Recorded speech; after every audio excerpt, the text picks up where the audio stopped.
Ok, maintenant on va parler de stratégie marketing. Alors c'est quoi une stratégie marketing? En vrai, il y en a plein de différentes. Ça peut être une stratégie pour lancer une campagne, une stratégie pour lancer un produit, un service, pour votre newsletter, pour les réseaux sociaux, quel réseau social. Et donc, encore une fois, on peut toujours demander à l'IA sur comment elle peut nous aider. Et aujourd'hui, elle est devenue très forte là-dessus.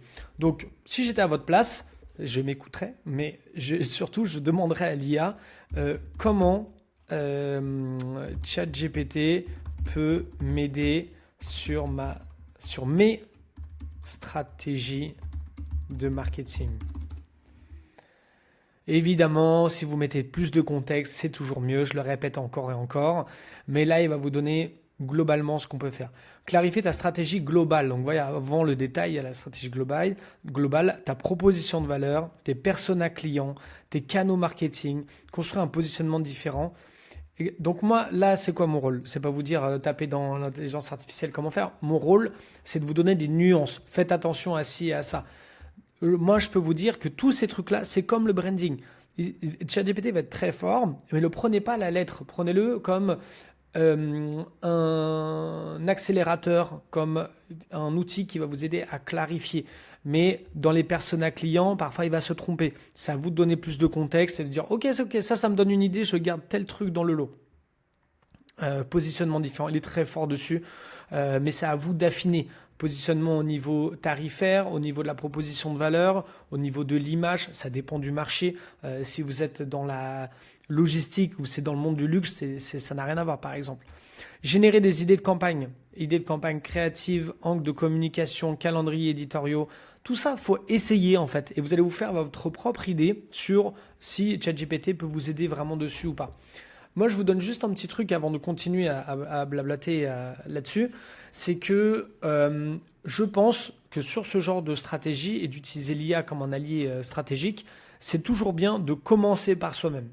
C'est-à-dire que sur des tâches redondantes, pénibles, etc., vous pouvez d'abord demander à l'IA d'écrire un compte-rendu, de faire une prise de notes et vous repasser par-dessus. Vous pouvez aussi faire l'inverse, mais souvent c'est recommandé dans ce sens-là.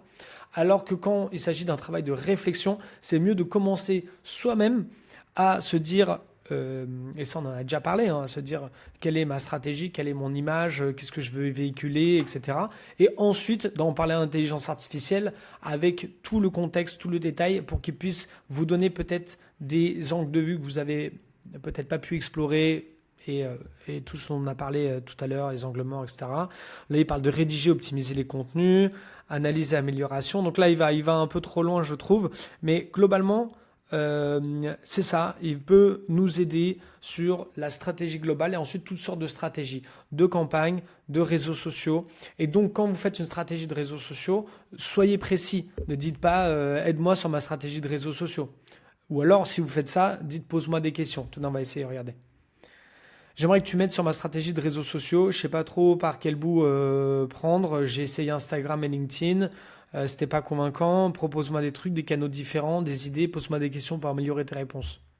En général, je parle comme ça à l'IA, vous voyez, rapidement, et après j'affine derrière. On va remettre de l'ordre là-dedans. Avant tout, pourquoi Instagram et LinkedIn n'ont pas marché? Probablement. Voilà, il me donne des idées. Canaux alternatifs.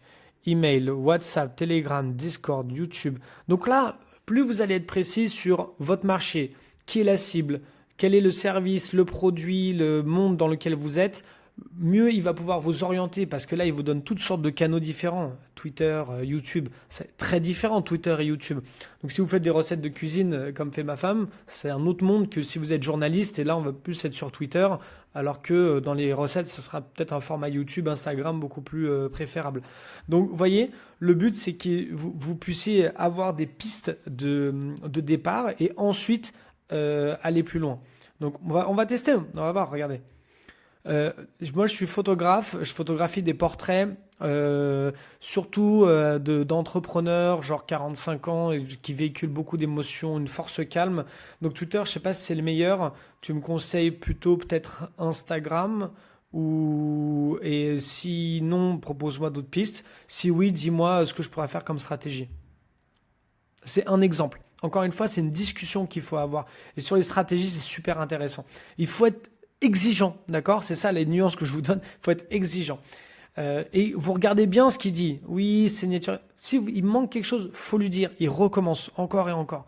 Les canaux les plus pertinents pour toi, Instagram, mais pas comme tout le monde. LinkedIn, version humaine. Très intéressant, puisque entrepreneur, j'y aurais pas forcément pensé.